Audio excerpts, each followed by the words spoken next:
Atong tukion ang sugilanon sa usa ka Brazilian nga lalaki nga nahimong teacher missionary sa nasod sa Thailand.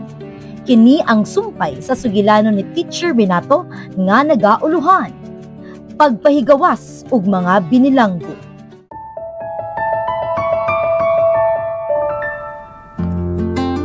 Sa usa ka Biyernes sa gabi, nagtan-aw si Renato sa iyang wali para ipadayag sa iyang ika-37 nga adlaw na tawhan.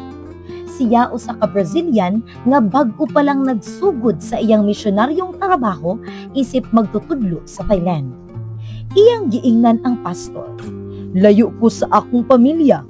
Palihog tuguti ko magwali aron makaselebrate ko sa akong birthday." Apan samtang siya nag-review sa iyang wali, nakadawat siya og tawag gikan sa South American Division sa Brazil.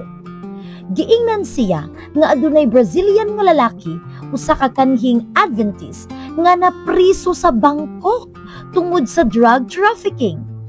Nangayo og tabang ang leader sa iglesia. "Palihog, bisitaha siya, ampua siya, hatagi og Biblia, kinahanglan siya og tabang." Bisan og kulang sa kasinatian ug lisod ang sinultihan, mitugot si Renato ug miadto sa airport. Apan ulahin na siya, nadala na ang lalaki sa laing dapit. Human sa pipila ka semana, gitawagan siya sa abogado sa lalaki ug giimbita nga mobisita sa bilangguan. Maong nagsugod ang regular nga pagbisita ni Renato. Gitabangan niya ang lalaki nga makakaon og limpyo nga pagkaon ug ilang gihisgutan ang gugma sa Dios. Dili madugay, giingnan siya sa abogado nga aduna pay laing Brazilian nga preso didto sa Bangkok nga iyang kliyente. Nagsugod na usab siya og bisita niini. Gikan sa pagtudlo sa mga bata, nahimong misyonaryo si Renato ngadto sa mga piniriso.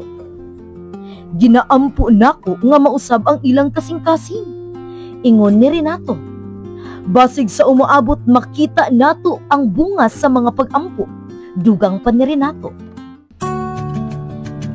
Palihog iampo si Renato ang duha ka Brazilian nga piniriso ug tanang piniriso sa Thailand ug sa tibuok kalibutan.